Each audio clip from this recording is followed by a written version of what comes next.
What's up, Golf Psychos? Welcome to the Golf Psycho Podcast. I'm Carlos Benavides, my good buddy Raul here with me again today.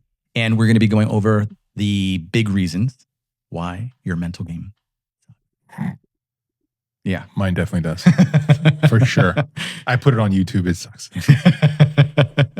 So we're going to be going over 3 different tips and one big one at the end of this podcast that kind of ties everything together. Big bonus. And to kind of get us a really good feel after episode 1 as to what we should be doing after we've started building our meditation practice. Getting the snowball rolling, basically. Yeah, and then how to start using that new focus and what we should be doing when we practice, when we're on the course, when we're on the putting green, and even a different kind of meditation here at the end of the day that we're going to discuss as to what kind of meditation serves golfers and what you should be doing. And it's going to be a really good one. You're going to want to stick around for that one for sure.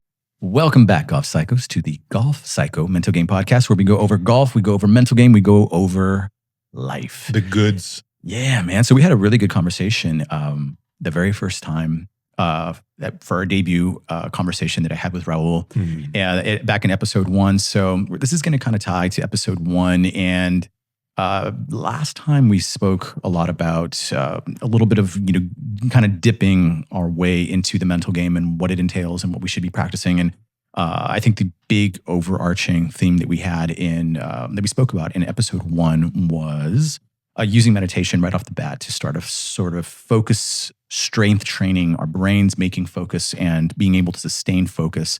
That foundation. A big foundation, man. Yeah, a big part of our practice as far as what we're doing to support our mental game. And we discussed that it was the foundation of building a strong mental game. And without strong focus, we're really, really going to struggle. So we're going to be teeing off from that topic, getting into new topics as to how that connects. And so today we're going to be going over the next thing that you should be doing in your mental game. We're going to be talking about 3 different tips that you can do, that you should be doing to kind of build off of that meditation practice that you're doing at home.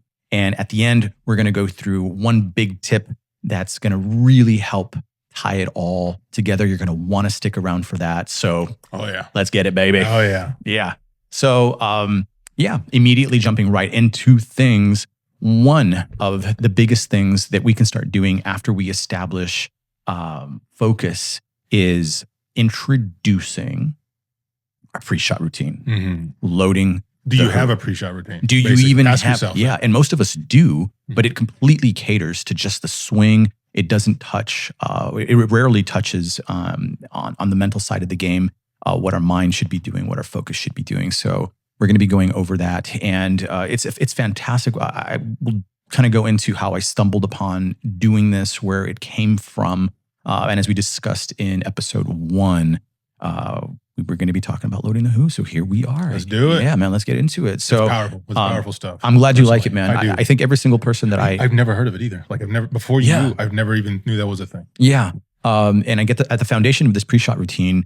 The reason we call it loading the who is because as players or as people, we're also deciding the character that's going to hit the ball. And we're going to get into that and why it's so important that we solidify the character that's hitting the ball, man. It matters. Yeah. It matters. It's not something that we often think about. We just always think it's us. It's always me hitting the ball. And yeah, sure, it is. But mentally, there's different players that can show up and hit that ball for you. It's also me using my sandwich, hitting my golf bag after a bag shot. Exactly. Stopping myself. Yeah, man. That's still me. It's going to happen. And it's really, really cool. I stumbled upon loading the who. And first off, let me, I guess, quickly preface how this came about. So as I mentioned in episode 1, I spent a few years rewriting my mental game because it's not something that takes a few months, especially me, where I was a special case where I had decades and decades of doing things a certain way and doing things incorrectly that it took a while to sort of break these habits. And when Lori was helping me rewrite my game, as I mentioned, I began to notice that setting intentions before rounds was incredibly important to sort of stay on track.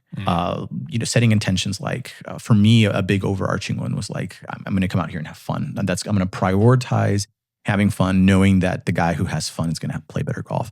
And those intentions were very helpful with grounding me and keeping me focused on what the goal was for that round. And I began to notice that there were issues, right? I think the big problem that most golfers have is they hit a shot immediately emotions go off. There's this negative reaction to it, and then you're stuck in there, right? So I always kind of went like, how? How do I avoid going down that path of losing my shit when I hit the ball and in 2 seconds this reaction happens, right? Like in 2 seconds this thing happens. How do I gain control of this, right? And as a jiu-jitsu guy, there's this idea with certain submissions that I kind of took this concept from and applied it to golf. And it was, well, the best defense for certain submissions is just don't get in it. And I was like, it was that easy, bro. I knew there was something there. Like, how do I not get in it? That was my problem for months, Raul. That was my problem. I knew there was something there. But 3 seconds after you hit this, a second after you hit this shot, you know. And the reaction happens and you're either happy or you're pissed, and it just happens so quick. But I knew I was getting myself into a submission. I knew I was getting myself into a pickle, and I knew there was something in the pre-point. There's something I can do before I get myself into this. But the conundrum was I have such little time. Right. How do I interject? Well, one day I set an intention before a shot, and I found that the more I did that, rather than just setting intentions before the round, but setting intentions and kind of getting a grip of myself. Doing it intentionally. Yes, before every shot, not just before every round, but before every shot, started to help me. What is that, like moving, thinking, or both? Yeah, it was this quick scan of setting an intention, getting grounded, breathing, and it really worked. And when I noticed that I didn't do that, I noticed that I was having more issues, or I would revert back to my old self. Inconsistent. And when I mean old self, I mean I'm losing my temper, I'm getting upset, and I'm, getting really, really emotional over these shots to the point where, play starts to go awry. And doing this before each shot was helping. Before long, I started calling it my who. My who. Oh, I forgot to do my who. And Lori and I had these conversations where I was saying like, it's almost like I'm deciding who I am, like, like it's almost like I'm deciding it. I'm almost like, that's how I got myself. This was my solution at the time to that concept that I introduced earlier with jiu-jitsu, right? Like, don't get into it. This was helping me not get in it. Right. This was helping me, even if the shot was bad, I grounded myself before it, and I kind of prepped myself mentally before it, and the responses weren't as big. So whenever I didn't do it and I had an emotional reaction, I would notice like, oh, I forgot to do my who. And then before I knew it, I was calling it, oh, I got to load my who. Oh, I got to load my who. Kind of this concept that I'm deciding the character. I got to load him. I got to make sure that he's the guy hitting that shot. And this is all pre-shot though. This is all pre-shot, right? This is so. Well, is that from like the golf cart to setting the tee in the ground, or is it like right after all that you take a step back and then you load it? I think that's what's kind of individual to the person. Yeah, exactly. It can be a bit of both, right? So long as I found myself that not just when I'm behind the ball, because a lot of it would take place when I'm behind the ball, getting my grip, looking out into the field, deciding what I'm going to do. But the first thing I started to do was pick the player, kind of like a video game, right? Like you got to pick your player, and that's the guy that I would load and pick and kind of do that. So yeah, I might be putting the tee in the ground and kind of doing stuff, and I'm already tapping into that guy. I'm breathing. There's a whole protocol that came with loading the who. So loading the who began and shaped into this pre-shot routine where I basically mentally I tap into the guy that's happy to be there. I'm sure we've all had that sort of you're at work and you just do anything to be on the course. Okay, I tap into that guy. Right away I was like, okay, that guy is grateful to be here. That guy acknowledges that he wants to be on the course. He's happy to be on the course. And there's no time to be losing your shit at the course because this is where you want to be. Yeah. Where you want to be. So I tap into that guy and I thought, that's the grateful guy. So gratitude became the central foundation of loading the who. I need to load a grateful guy. Acknowledging that grateful guy's here to have fun. Grateful guy's here to just be loose and do his thing. Enjoy himself. Right? So that ended up being the secret to toning down emotions gone awry when bad shots happen. That was my not getting into the submission sort of fix. So if a bad shot happened after you loaded the who, Mhm. you wouldn't be as upset? As pissed off. Mm. I would notice that I was more grounded. I was more okay with whatever happens. And I also noticed that more often than not, that calm, happy, grateful player would produce the shot that I wanted. Not all the time, but my scores were coming down, and that was good. Right. And that sort of became the birth Wow. of loading the who. And This is before every shot, though. before Every shot. every Putt. single shot, chip, putt, Okay. whatever you're doing. Not just on the tee. Yes. And it's just a few seconds, right? So what it looks like is I'll step behind the ball, like you said, maybe you're teeing up or whatever. I step back, and it always starts with a deep breath just to make sure that I'm regulating my nervous system. As I mentioned in episode 1, our breath is significantly and heavily tied to our nervous system. Yeah. If our breath is awry, then that tells the body that the nervous system should be awry, and then that sets off a whole chain of events. So this is a really good way, that I'm regulating my nervous system because I'm coming back to my breath. I'm going back to gratitude, and I'm picking this guy again and again and again. And if I shoot 80, if I shoot 75, well, then I did it 75 times that day. And it's incredible what it does to your game. And it's incredible what it helps do to anxiety and depression and all that jazz off the course, right? You're able to take this skill that you're using on the course because you rep it so many times on the course. You shoot 90, you did it 90 times. You shoot 100, you do 100 times, So that really became one of the hallmarks of our teachings that changed the way I responded to golf. And this became the prescription that we give to all of our players. And we've seen tremendous success. And of course, it's like working out, right? You got your folks that stick with it for 30 days. You got your folks that stick with it for 90 days. New Year's resolutions. Yeah. So if you do it for 90 days, you're going to have those benefits, and it's great. But what I found is that once I hit year 2 and year 3, that it blossomed into a whole other thing where it became a really, really solidified habit. I was doing it before every shot. I would imagine by year 2 or 3, you're already doing it. Like not even knowing you're doing it. You're just naturally doing it. Yeah, because the biggest mistake that I see players do is they adopt it, it works, they love it, and then they stop doing it. Just like anything else. I find myself forgetting it too. Yeah, and you're going to. I still do.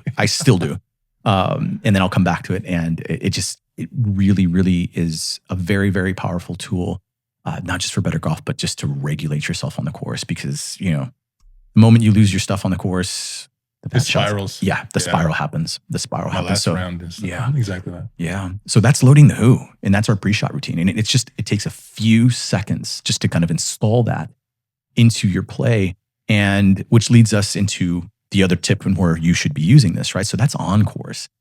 You should be using this on the range as well, right? So you buy a large bucket, you got 90 balls, or maybe you've got 2 large buckets, whatever it is. But that's how many reps you have to come back to your gratitude, load your player, and do it again and again.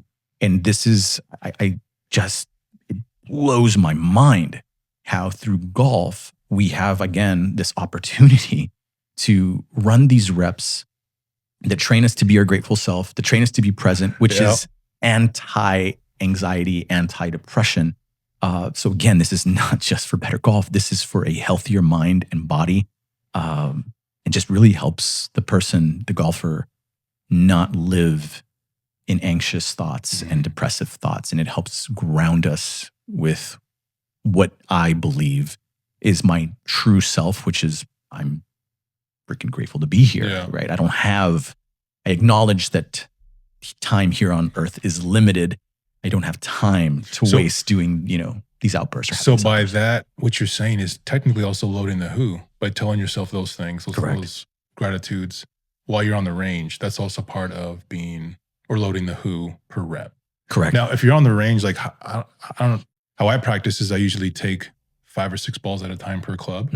You're saying every single one I should be doing a routine. Yes. As if I was out there. Correct. Okay. You load your gratitude again and again and again. And this is going to mean something different to us all. I was going to say the next, like, should every Yes. person do that, or just whatever? The whole goal is just to make sure they isolate of being grateful. Yes. And that's going to mean different things to different Right. people. My gratitude self or grateful self zooms out and sees a really big picture. Mm. I see my whole life. I see myself standing here. I see the whole, like, here I am in this moment hitting this golf ball. And to me, it's big, man. I'm going, this is the oldest I've ever been. This is the youngest I'll ever be again. I'm here. I'm really here in this moment. And that practice of kind of remembering that again and again off the course kind of trains me to be really present and see things as they really are. Yeah, you really, I had that moment like I told you earlier, in the shower, or I was in the shower, not you and I in the shower, but I was in the shower. We just had a baby, right? So like we're going through those early baby stages where it's like every 3 hours you got to feed her, wake up, feed her. And we have no sleep. We're zombies. And I'm in the shower and I'm like exhausted, tired, frustrated. And I took a moment to do that breathing, kind of center myself and be grateful. Like, look, I got a child here. It's beautiful. It's healthy. And just take those moments in. And it was just like that. Yeah. Like a huge, just complete change in my feeling and how I got out of the shower. I was like, let's go. Like, I'm tired, but like, all right, what does this baby need? Like, does she need socks? Does she need a diaper change? Like, I was just ready to go. Yeah. It was such a crazy Raul, 180. Yeah, it is. But that's at home. That's not even the golf course. Yeah. And talk about a different character came out, right? Like a different version of yourself. And that's where I say that, folks sleep on how important nervous system regulation is, because the regulating yourself completely changes the thoughts the brain is having. It's a completely different outlook. And thus, when we take this guy out to the golf course, or this version of ourselves, this gal, this girl, whatever, that, whatever it may be, that person is going to be so much calmer and be able to notice these things and be able to walk themselves off of a ledge. And they're two different lives, Raul. Like, they're two different lives. Like you said, I go in and I completely feel different. And I can honestly say, when I've lived life where my nervous system is constantly not regulated and I'm constantly in fight or flight. It's not a fun life, man. Yeah, and it's not a fun life. I didn't know it was a thing until you put into words and explained to me like how the body reacts. I haven't experienced some of those anxiety moments, but only like that moment. I think if I didn't know to do that, might have triggered maybe an anxiety meltdown moment, or maybe where I maybe reacted different to my wife. Yeah. I could have said something I didn't mean. Yeah. I was just so tired and frustrated. I lashed out. Yeah. And the fact that I'm kind of practicing what I want to do in golf, but also at home, it kind of makes, I'm noticing like, oh, it's benefiting the family. It's benefiting me at home, which I think is also another way, like you said, the rep. I'm putting in reps at home to help also me in the golf course. Yeah, because it may be true. And I'm sure some of us are out there thinking like, yeah, man, but it doesn't change the fact that these things are happening in life. It doesn't change the fact that, and there's a whole process, and there is truth to that, right? There's truth to, hey, man, I haven't slept. I haven't done this. I don't know, whatever. I have every right to feel this way. And you do. But we have to ask ourselves, but is this serving? Is this serving me to be on this edge? Is it, though I'm going through these things, and though these things are true, and though I am stressed, but what is the best outlook for me to look at this through? What lens should I be looking at this through that's best for me and my family? Right. So all this then boils down to just breathing, right? The 4-8 breathing. But should that person also do, when they find moments of like overwhelm or like anxiety, just focus on just one thing, breathing? Yes. Which is why our loading the who always comes back to the breath, and it always comes back to the grateful self. So breath, then the thought. Yes. Of like grateful. Either one. Okay. Either one. So long as one triggers the other, I'm happy. And so long as, like I said, whatever feels good to you, but my grateful self breathes well. My grateful self is in control of that. My grateful self is regulated. So it's nice to just always come back to that version of myself. And every single time I do, answers appear, right? Because when we're in this flustered state, things get cloudy. We don't think straight. Things that are very, very obvious, brain's going to suddenly are not. Yes. So in our loading of the who, this is why, like I said, tip 1, we do it on the golf course. We do it after every single shot. Tip 2, we want to be doing this on the range, right? We want to, in order for it to be strong on the course, Right. We need to be doing it on the range. You can't expect it to be good on the course if you're only doing it on the course. Yes, which is, again, where we tie episode 1 to here, that our foundation, which is our meditation, is going to allow us to have the brain power and the focus to sit there and hit 90 balls at the range and do this and not miss a single one. Right. Your goal is to sit there at the range, sit there and load the who 90 times. So if I hit 90 balls, half were bad shots. It technically doesn't matter because I'm still practicing the who. So it's not all bad. It's not all bad. Oh, dude, that's good to hear. You may have had a challenging swing day, but you freaking tore it up on the mental side. Right. And I've had plenty of range sessions where, hey, the ball ain't doing what I want it to do, but mentally I was a rock. And I'll take that because there's very different aspects of the game. And you hear lots of golfers say, right, like, oh, the game is so mental. The game is so mental. But yet, who works on it, right? So if we're not going to acknowledge those as victories when we say that the game is massively mental, and you could probably say, well, if your mental game is good, you should be hitting the ball. Well, not necessarily, right? Yeah. Not necessarily. You're a real good short game guy. How would you put that in relation to short game as far as like around the green at the range? You know, like, is it 10 putts, you know, or is it chips and putts? Like, how do you do? Is it just load the who, same thing, step back? Same thing, man. Which, leads us to number 3, right? So if we're taking this tip and we're applying it to our short game, we need to be doing it there, right? We need to install LTW, loading the who, into all aspects of our game, right? We need to get practice in doing it when we're pulling big dog and when we're pulling putter. So when we're on the putting green, we're practicing doing this here too. The brain needs to feel like, hey, this isn't something that I do just with driver. This isn't just a tee box thing. This is an everywhere, every situation on the course sort of deal.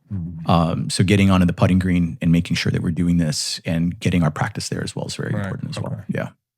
Nice. That's going to just make sure that, you know, LTW is appearing in all aspects of your game and it's strong and it feels comfortable to do in all aspects of your game, because it is possible to be like, oh, I only do it on the tee box. I never do it in the fairway. I never do it on the green. I never do it when I'm chipping. I never do it on or I forget. Like I told you earlier, the recent round I had that I recorded, and I was doing so well in the front nine.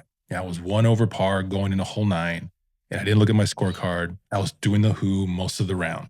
I felt good. The moment I looked at my score, the moment I kind of freaked out. I'm like, oh, dude, if I par this, I shoot 1 over. That's close to par, right? I wayward tee shot. At that moment, I didn't load the who. I was upset that I went to the right, didn't go to the right all first 8 holes. So my head's already spinning going into the second shot. The second shot, I'm already thinking like, oh, I got to go over this hill. I got to go over the bunker. I didn't even load the who. I just got up there and hit because I felt like I need to get over everything, went way over everything.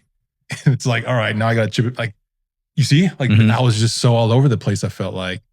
And then not once at all did I load the who there. I completely forgot about it until going to hole 10. I'm like, man, I did so well. And then all of a sudden, just a trigger threw me off. It's amazing, man. It's amazing. Like people, we really kind of sleep on how much our bodies react and our minds react just to what our nervous system is doing.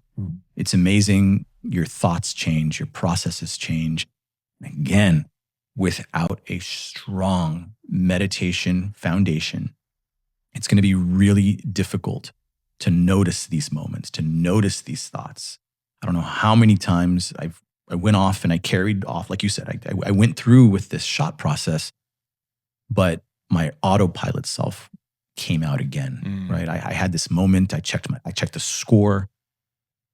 Yeah. All of a sudden, there's attachment, and I know what that one feels like, right? So that's what loading the who does, right? So when a bad shot happens, we're able to install these at every single one of our shots to get us out of anxious thoughts and thoughts that are not serving. It's kind of like we mentioned this earlier, right? Yeah. You arrived greenside and you're already flustered, right? You're already flustered. We're attached to the score now, which is, by the way, where this all started, right? It all started with you checking the score.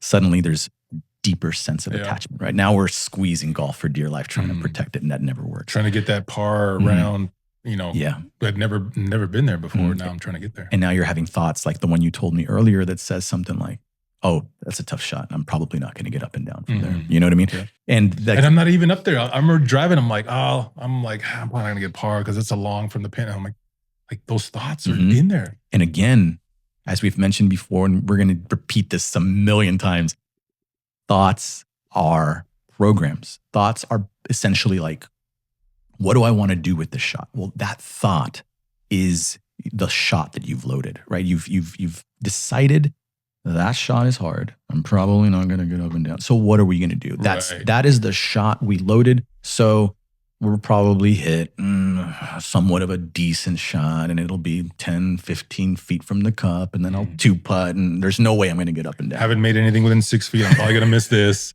Yeah. And then just, yeah. Where I've seen loading of the who come in, interject in all of that, and go, whoa, whoa, whoa, whoa, whoa, whoa.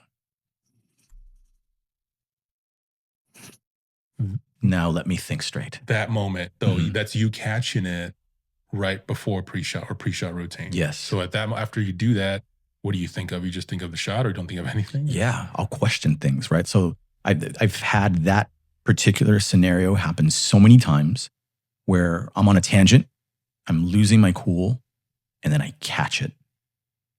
Come back. I was about to hit a shot with a program and a thought process that wasn't serving me.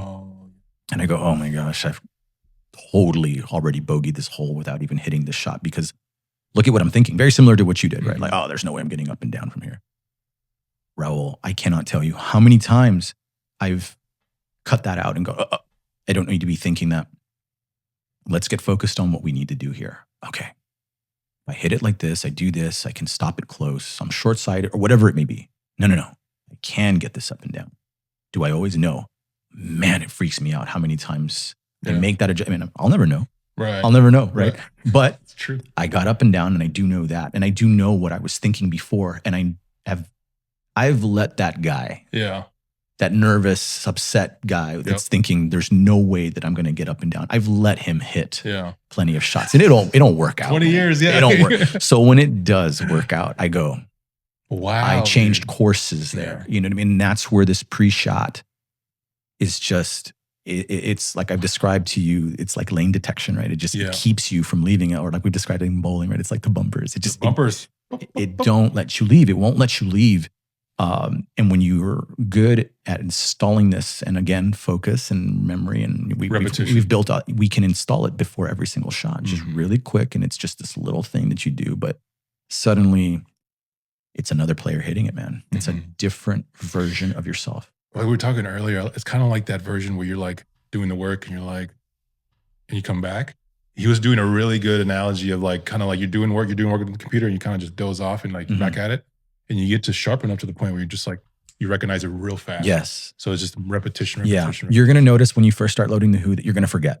If you don't, you're a freaking powerhouse. It happened to me. It happened to me, my round. You're amazing. You might start off really well, and then after a while, I'm going to start forget. Oh, I didn't do it there. Oh, I didn't catch it. My players and my students, I'm always catching them. Like, did you?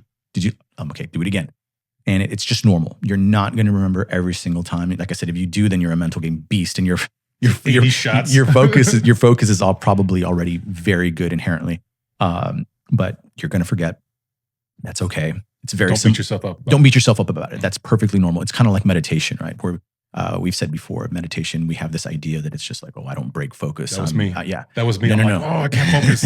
Meditation is holding focus, losing it, and getting it back.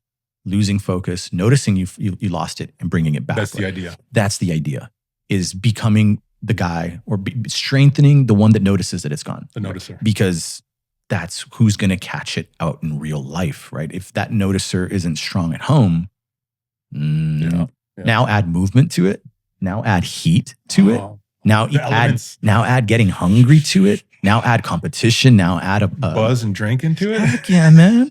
Which usually helps, by the way, but that's a whole other. That's a different topic. Episode 4. No. Not all of the time, but for most people, and we're going to talk about that. That's a whole fun one. But man, it's unreal. And again, it's like working out. It's like anything else. It's like exactly like golf, right? Like you're the first time you ever hit, and then 4 years down the road. So letting this sort of the seed grow and flower, and by the time you know it, you end up in places you didn't realize you'd end up, and with a different awareness. And what I love about it is that, like, again, like we talked about in episode 1, and I'm going to reference this again and again and again, is that it's going to spill into your real life, right? It's going to spill into your life, and it should spill into your real life. And I'll probably die on the old man, and I'll never kind of stop being mind blown that we as golfers in this game about life have this opportunity to improve our lives, to improve our focus. Like I've mentioned before, working in pediatrics, it's the kiddos with very little focus that have the behavioral issues. Those are the ones that throw the tantrums. Yeah. And you can ID a golfer that's the same way. And we grow up, we become adults, and if play with those kind of golfers. So those things don't get fixed as kids. I've seen them, become 3-year-old problems, 8-year-old problems, 16-year-old problems, and then 35-year-old problems. Like you don't nip them in the bud. They continue. And of course, this isn't for everybody, and there's going to be some golfers out there that are going to be like, "F this, I'm not doing any of that." What's also brought up, the thought of when I was growing up competing like that, seeing these good players that were good, but they would react that way. I thought that's where I had to react to play good, and then now you like build that kind of sense of spiral down. It's like, no, it's completely wrong to begin with. Yeah, and there's two things, right? They're good, and people could say, well, you see, like, of course, there's exceptions to the rule. You have wild exceptions, but it's generally the rule, right? What I mean by that is that you're going to have some players out there that thrive under that. Excuse me. You're going to have players that thrive under that sort of self-loathing. Get in there. Maybe it's not necessarily self-loathing, but they've got this internal coach that's kind of like that coach in the boxing ring that's like, let's go, come on, I know you can do this, and you trained your whole life for this, and and get in the fight. Let's go. And that works for them. For them. You got your, John Rahm, I think, is one of those guys where he gets pissed, be careful. You got your Tiger Woods that just, can really, really self-coach, man. I think Earl was really good at training him early on, as far as, not getting shaken by those things. But it's just, it's next level, man. It's next level. If we can achieve this, then it completely changes, like I said, the way you play. It completely changes the way you live your life. It's a true, fascinating thing that we can do this through golf. And again, maybe you've never played, maybe you're an experienced player. It doesn't matter. I wish I could go back and start my golf career doing these things. I think my game would be very, very different, but I learned it later in life, and I'm grateful that I at least got to learn it and figure these things out. But it was a really interesting process coming across and loading the who. I always think to myself, again, fans of other sports, and I love using jiu-jitsu as an analogy, but someone figured out the triangle. Someone figured out the Kimura. Someone figured out, hey, armbar. if I do this, they figured out this technique that was hiding in plain sight, right? It was waiting for somebody to come in and discover it. And it's amazing. Like when someone in martial arts or any other thing finds technique and they discover technique or go, hey, wow, like if you do this and this and this, this happens. And whoa, that's freaking cool, And I feel like this was one in golf that was out there hiding and was waiting to be kind of discovered. Like, hey, this is something that you can do in golf that's going to benefit the mind. It's going to benefit the body. It's going to benefit the golfer. It's going to benefit them off of the course. I've noticed that too on my end, for sure, off the course. Oh my gosh, man. Yeah. The way I regulate and the awareness that I have through life has changed, all because of golf. All because of golf. Yeah. Love it. And I think it's incredible if every golfer has to try it out. Every golfer, and then give it enough time. Yeah, that's another thing, though. Yeah, give it enough time. Give it enough time. Again, this is no different than working out. It's no different than picking up the guitar. It's no different than whatever it is. That a lot of these things that take time. This is one of them. But go see for yourself. I'll never tell you, hey, trust me. This work. Of course, I heavily believe in it, but I'm never going to tell you, hey, this is whatever. You need to go see for yourself and experience what it feels like. But you also doing it, or me doing it at home, is also a form of repetitions, right? So Correct. You don't always think like it's on the golf course where I need to put in this work. Correct. It's like you mowing the lawn, you waking up early, doing stuff. Like being singularly minded, man. Like having all of these open tabs causes people a lot of anxiety, and we mistake it for productivity. Open tabs is a good one, dude. I know my screen is like what is this again? Like what am I looking at? Like XX. Like a lot of us mistake it for productivity. A lot of us mistake it for, I'm watering this, so to speak. I'm this, and I've got this, and I've got this, and that. And I'm a multitasker. I'm a multitasker. Multitasker is that big thing. I'm a multitasker. And it's just like, well, are all the things you're watering actually flowering, or are you just barely keeping things alive? And that was a hard truth that I had to kind of have with myself, right? Where right, same. There's certain things and I'm doing this, I'm doing that, I'm doing this, I'm doing that. And at some point I had to go, well, yeah, everything's getting watered, but is anything thriving? Yeah. Man, So good. so That's so good. yeah, and it's become the norm, especially in our culture here, to do lots of things, man. I go to the gym and I never see anybody in the gym that doesn't have their phone. They're there on their phone because the dopamine of gym is not good enough to sit there quietly, maybe even with no music, and just focus on my body. Yeah. Or breathing. Yeah. I've seen people, they're distracted on their phone. Again, distraction, focus, right? I'm in 10 minutes on a machine, 10 minutes later, they're still sitting there on the phone. Nothing's gotten done, so. I've seen dudes with the bench press, just hogging it up and just on the phone. Yeah. And I'm over there across from waiting for them, like on another machine, like waiting for them to finish. And it's like 15 minutes, dude. I'm like, this guy did like 2 sets. Yeah. Like, bro. It's a dopamine issue, and that's why it's so good to be okay with sitting in just silence, man, for a bit. We've gotten so, or at least with your own thoughts, right? Of course, yeah. You got to sit down, just be quiet for a little bit, and I think that can be a scary thing. That's a whole other chat, to sit there and get quiet with yourself. But generally, we like golf, and most people are attracted to golf because the world falls away. It just becomes about golf. And that's why so many of us want to go out to the course, because everything falls away. The bills, the family, work, get away. All of these things fall away. And it feels good to just one thing on my mind, and it's golf for hours, bro. So don't tell me that having one thing on your mind for hours don't feel good. We look for it, even though sometimes we don't give ourselves to it, or give ourselves that time. And yes, there's dopamine involved, way more dopamine involved than just sitting in meditation, right? Yeah. It's fun to hit the ball. There's a lot going on. But if at the end of the day, if you notice, there's just golf. It's just golf.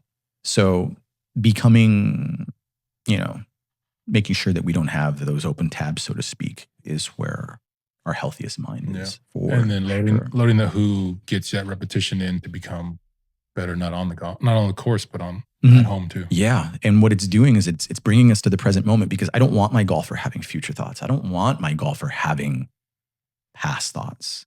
The grateful golfer and loading the who is all about being here. And I think that, I'm sure we've heard many times, right? The golfers play their best when they're having fun, when they're there, they're fully there, immersed in it.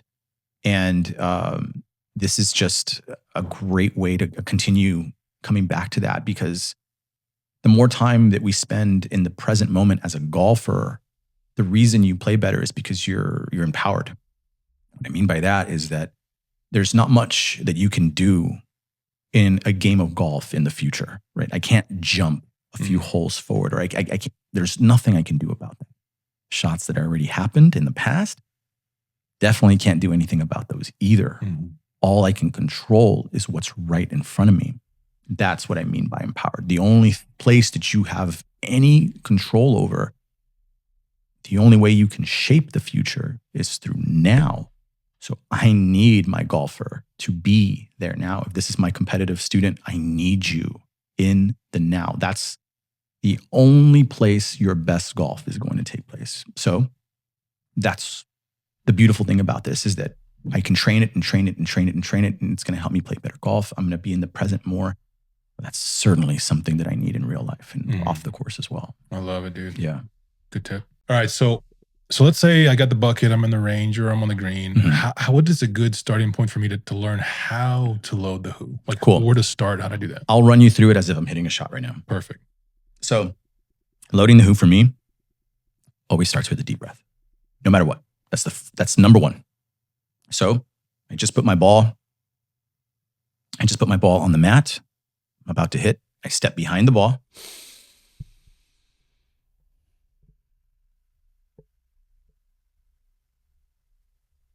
that first breath with the inhale and the exhale longer than the inhale is step one. As I'm doing that, I'm just kind of arriving, so to speak. So my loading of the who process takes about 5-10 seconds. Right? So that breath was about 5 seconds. Oh, it's not even that long. Yeah, 5 seconds. So that breath starts. That rounds my mouth out, and it looks like who. Yeah. That triggers the who process for me. And that's the way I love to kind of help golfers connect to it a little bit better. You're very aware of how that technique goes. It just, to me, it helps lock in the process so much better. So the goes on. I remember to be the guy that's grateful to be here. Boom, character's in. That's it. Oh, wow. Boom. So it's character's not as complicated as I thought. Yeah. So the breath happens. The character goes on. Sometimes, depending on the player, I'll do a little smirk. A little smirk. That makes sort of, for me, you don't have to do this, but I like to do it. And it's sort of, now the player is definitely in. Like I cemented it. Like he's locked in. You feel it in the gut. They're like, oh yeah. Yeah. It's a little, dare I say, on the corny side. Yeah. But to me, if it's going to make me play better golf, right. I'm down. Right. And the reason I do it is because, well, isn't the guy that's happy to be out there playing golf probably wearing a smile? So it makes it, you would think, you would think, bro. He better be, right? He better be. So to me, that's just, it makes sense. Just a little one. So this is not you over the ball about to hit. This is before that. No, this is back here, probably 10 seconds. So looking at the shot, you shape you want to hit. I'm designing my shot. The character's in. Go. Oh, I see. Okay, now I got it. Yeah, it. So it's a few seconds. Let me ask you this. Should everybody focus on that? Or does it should they do different spots? Like maybe it's over the ball or walking up to the tee? Does it matter? Or? I like standing behind the ball in the, as we call, right? There's think box and then there's play box. Right? Francis is really big on this. That's a good one. Right? This is the think box. This is the play box. Once I leave think box, it's just do now. There is no more thinking. Oh, right? Yeah. Okay. And I wouldn't even call it thinking. I would call it designing. Right. Because I think that designing is way more intentional. I fall into that sometimes. I'll be over the ball. I'm like, all right, there's going to be a little draw or whatever. I should be doing that. Like, bro, my who would have been 5 minutes that way. So yeah, it's a very, very quick process, but yet very, very profound because a big change is happening, man. A big change is happening. And like I said, we want to do this because what I found, at least for me, if I let the autopilot player take over, that's when the funky stuff happens. That's when the thoughts happen. That's when I get anxious. That's when I get bummed out. It spirals. And it spirals. That's the big thing. You have a bad shot, becomes a bad hole, becomes a bad back. With me, forget what happened to me. So it's super simple. I prescribe it to every single player I come in contact with. And I would just be amazing for this to catch fire and for, most golfers and humans to take this on. The goal is to help everyone not just play better golf, but to alleviate a lot of the symptoms with anxiety and depression, something I'm very passionate about. As I've experienced it, as we've all experienced it, this is not anything that's, just one person's gone through it. We all can go through it. We can all relate to being in that anxiety, depressive state. And just remembering that you forgetting and coming back is a good thing. That's Don't beat yourself up about that. Don't beat yourself up about that. That's just because I tend to do that. That's just more brain noise. It's actually very impersonal. Lots of people beat themselves up over it. That's not your real self. That's just a normal kind of autopilot noise that the brain generates. So it's nice not to think of that as anything personal or to spend a whole lot of time on it. You can acknowledge it, soothe it, and kind of like, yeah, that's a thing, no big deal. But it's very important during meditation to lose focus in the beginning, right? As you're going back to episode 1, as we're talking about, how to actually do this and load the who, we need that strong focus, right? So yes, in meditation, you're going to hold your focus in the now. Again, breathing and being focused on your breath is number 1 because the breath is always happening now, right? So that's why it's always your North Star. So it's actually a very successful meditation day if you're holding your focus. I'm thinking about my breath. I'm there. I'm focusing. Okay, it just became an exhale. Now I'm breathing in. Relaxed. Yeah, super relaxed. You know what else is relaxing? That movie that I saw. Oh, I lost it. You know what I mean? Yeah. And you'll notice that your mind goes somewhere. You hear the trash can guy outside or something like, oh, like, did he pick up the trash? Did I put the trash can And out? now you're over there. Yeah. The moment you catch it, my mind was lost. I lost focus over what I was doing is the moment you're focused again.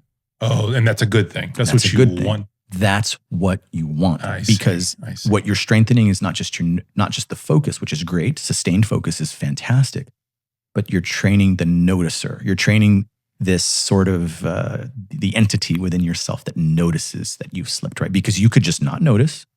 You could just not, and that's what happens to a lot of folks, right? They don't notice that their minds have gone, or they don't even know that they should be noticing that you can have future thoughts or past thoughts. Or maybe you're listening to this now and go, oh yeah, anxiety is future thoughts. Oh, depression is past thoughts, right? And neither one of them have anything to do with being here now. And that's why we suffer. That's why people suffer on the course, off the course, because we lose ourselves to future thoughts. We lose ourselves to past thoughts. And then, as we were discussing earlier, then your body inherits what that movie picture in your brain is saying. And a lot of those things that our brain is saying aren't even real.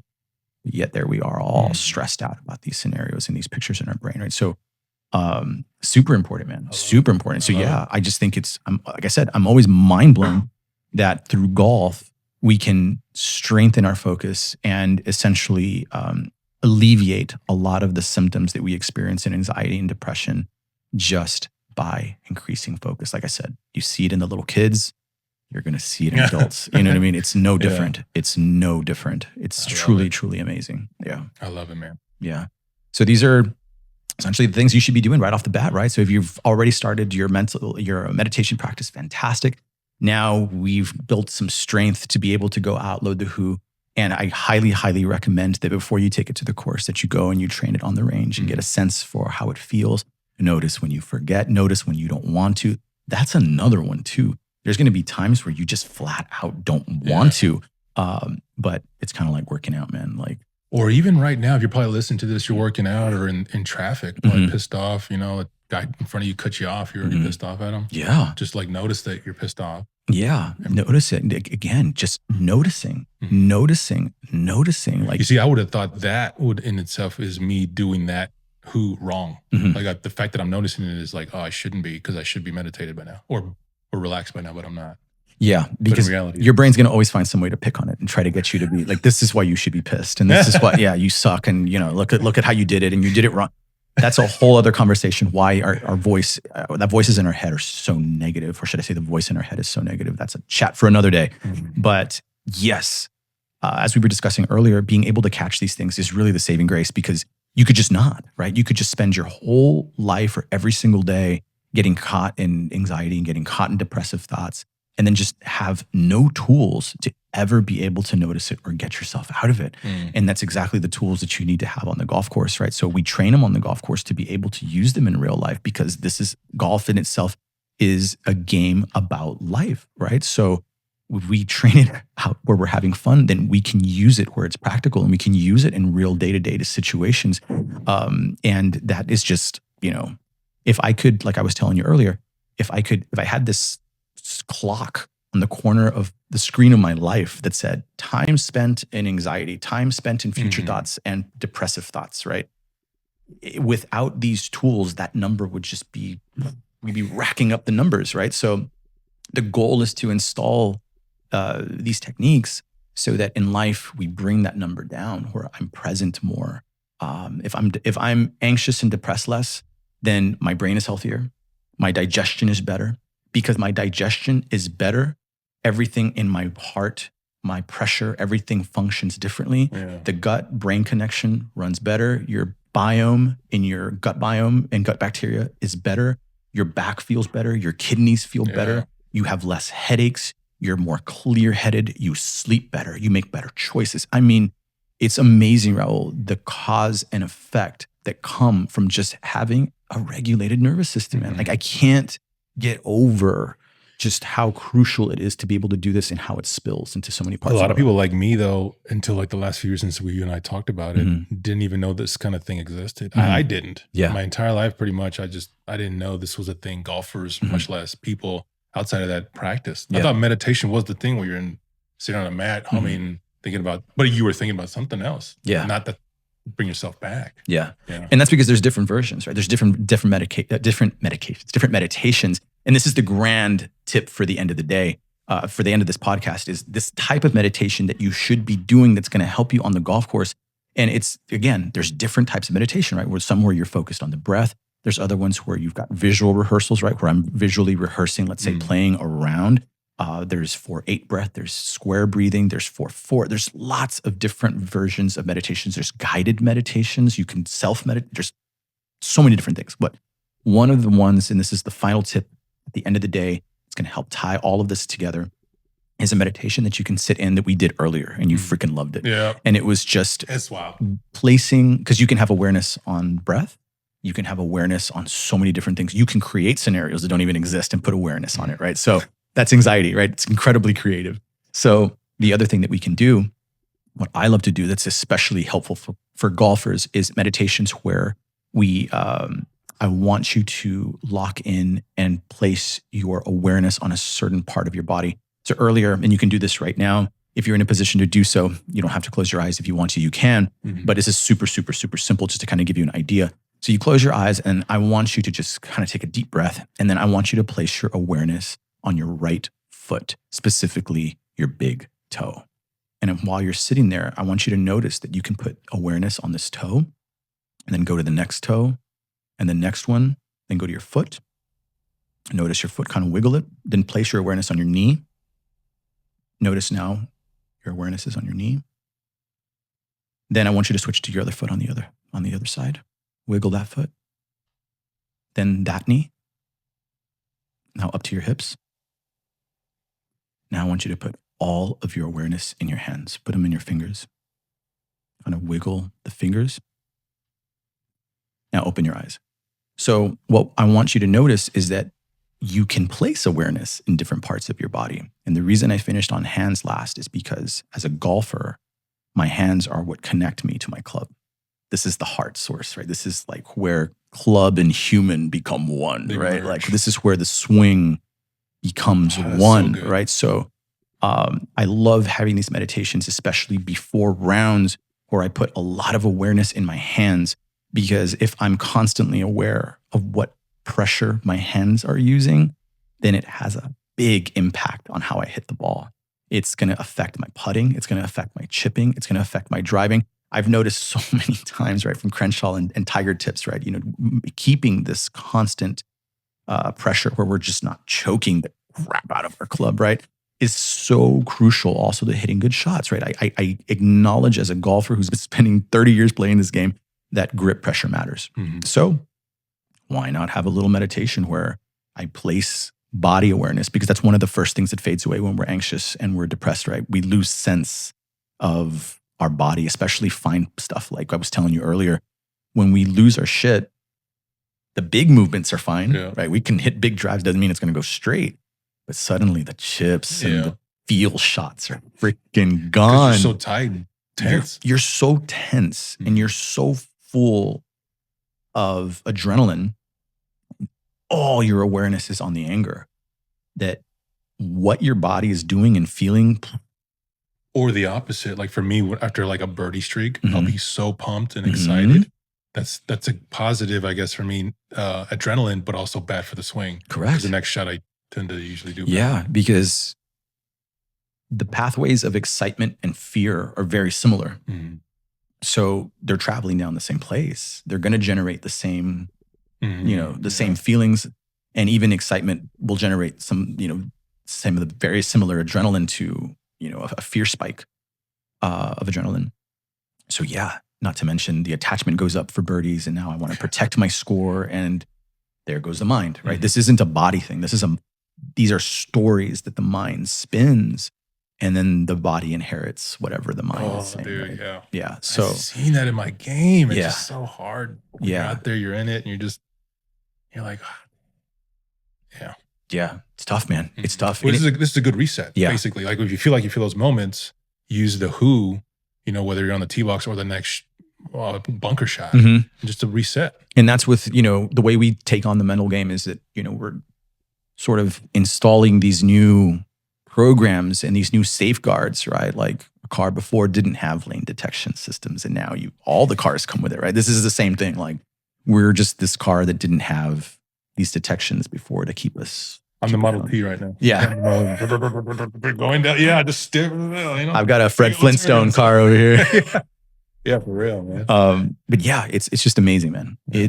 I am always mind blown by this stuff. And I'm so glad you're doing this, dude, especially make these videos coming out, because it'll help other golfers that are watching and listening to this on their own time. If they have to, if they forget now, they can always come back to these videos and the clips that you're going to be uploading where they themselves can practice it. Because if I forget, you forget on the course. Imagine how they forget. Oh, yeah, man. They can always go back to an episode or a clip that you say. Yeah. To kind of like, oh, this is what he mentioned. And then kind of keep the practice going, basically. Yeah. And again, the goal is just to pass this to as many golfers as possible. If you have a friend who struggles with this, or another golfer in your life, or someone who's picking up the game, be sure to send this over to them. The goal is just to help as many people as possible. And I think that as a golfer, and played golf since I was 9, I have an affinity, or I have a love for other golfers. You see someone wearing a Titleist hat or something out and about in the wild, and you're like, my friend. I see you, bro. I see you. I see you. I love the sort of Harvey Penick idea of like, if you're a golfer, you're my friend. I think we immediately, especially in today's climate, it's nice to be able to have this place where we can all sort of agree and unite on this like beautiful culture. Heck yeah, man. Yeah, the golf culture, especially here in Austin and in most places. Love it. Oh my gosh, man. This community is just so freaking cool. Shout out to you guys. Yeah. Shout out to you guys. My fellow ATXers, much love, you guys. Lots of love for you guys. Love this community. So yeah, the goal is just to spread this out to as many people as possible. I truly, truly, truly believe it has the power to help a lot of people. And as we were saying earlier, there is a way to just destroy yourself through golf. And I think a lot of us have done it. And I think that there's a way to heal yourself through golf, right? Just the way you can heal yourself with food, and you can destroy yourself with food, right? This is the same thing. Give me a double meat cheeseburger. Hey man, there's a time and a place for everything. I want my cheeseburger today. But there's just a lot of different ways to do things. And, this is just a really cool way, man, because like I said, if you're going to adopt these things, they have to be done through reps, right? You're going to learn a piano song. You got to sit there and you got to put in the time. And I think that that's the really unique part about golf, right? Is that we have the time. You have the ability to do reps again and again, naturally installed with the way we do things. You're on the range, it's reps. You go out into the course, it's reps. You're on the putting green, it's reps. We have this beautiful, beautiful opportunity as golfers to be able to install these things and install them quickly, because again, in order for a human brain to adopt them, we need reps. You need lots of reps, so. Dude, and the thing that I appreciate is this is not just for the 100% golfer. This is for the average Joe or girl that's out there that's going through life, that has those struggles, up and downs, whether you're studying for an exam, or you just had a baby like me, and those crazy you don't know what's happening next. You're tired, you're frustrated. To get over those little moments, these little key tips to help you that you didn't have before. Just get over that next step. Yeah. Just keep pushing forward, and that mindset and the breathing really helps you get centered. And then if you're a golfer, it's a bonus. Heck yeah, man. I think that's the other goal that we want to do, is that we want to invite more people into the game and help them know that this isn't just about a game, that, hey, these golfers are doing things a little differently, and how amazing that, they're very aware of their mental health. They're very aware of their body health, their physical health. And even as we dive deeper into all of this, the spiritual aspects of doing all of this, we'll eventually get into that as well as we get deeper and deeper. But yeah, for people that have never played golf, I want it to be, 10, 15 years from now, maybe it already is, but I want it to be a well-known thing in the future, to where it's just like, oh yeah, man, you're struggling. You got some mental health issues. I mean, you should go play some golf, which kind of sounds funny, right? Because there's a lot of folks out there like, no, that's not what you do when you need some mental health. You want to stay away from the course. But again, there's just lots of different ways to go about doing this. And I've done the way I've played golf, or should I say, I've golfed in a way that hurt me. I've golfed in a way that wasn't good for my mind. And then like I said recently, I've only recently started to play golf. I've been golfing for a long time, but I've recently started to play golf, where it became fun. It became a game. And I remembered that what I should be doing out here, because for so long I had forgotten. Right. You know?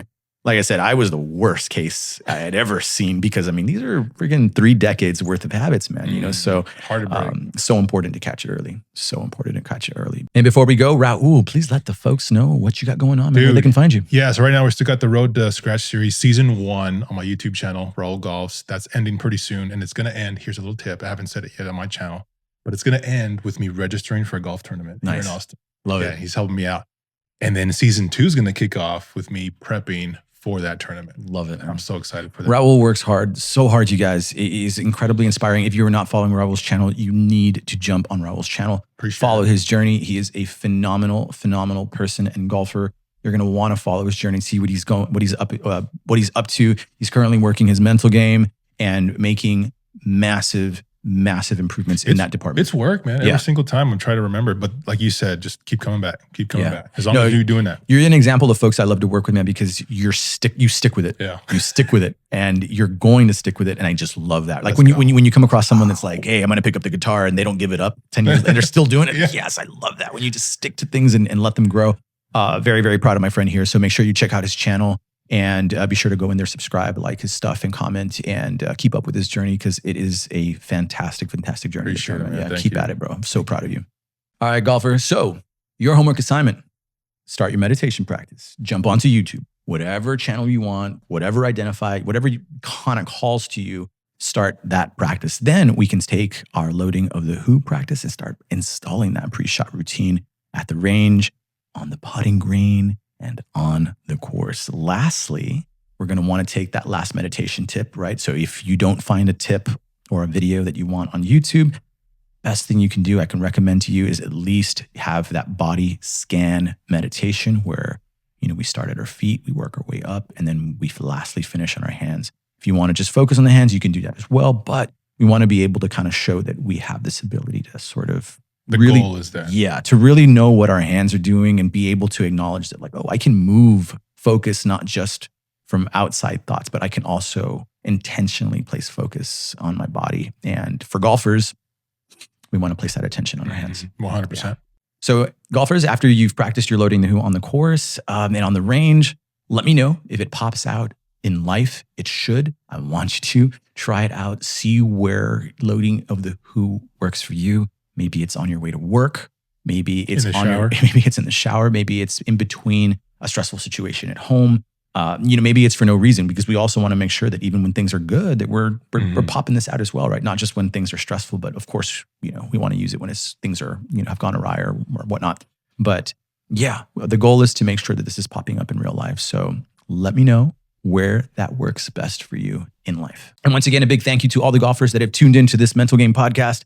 Be sure to stick around for episode 3. The goal for every single episode is to sort of link each episode to make sense with the next episode. So everything that we talk about in episode 1 connects to episode 2, and so on and so forth. So really, really great to be able to connect episode 1 to today's episode. So be sure to stick around for episode 3. Really appreciate you all tuning in. This has been episode 2 of the Golf Psycho podcast. If you have any questions, if there's a part of this podcast that really stuck out to you, please leave that in the comments. If you had a big aha, I would love to see that in the comments. DM him. Yeah. DM him on Instagram. Yeah. Appreciate it. You guys feel free to follow us there as well. Even something that we hadn't thought of or we didn't discuss or you were hoping that we would touch on, maybe we can touch on it later. But or deep dive into something maybe that you might have mentioned. Yeah, we're going to keep deep diving as, we're just getting started with our episode. So subscribe. Yeah, be sure to subscribe, send this to a friend. The goal is to get this out there to every single golfer, as many golfers as possible. And you're on your way, man. Yeah, man, appreciate you. It's going to be big. Yeah, appreciate you. But good luck. Go try out loading the Who. Try it out your next range session, see how it works for you, and come back and let me know how it went, man. Would love to hear how it went. Peace. Much love, you guys.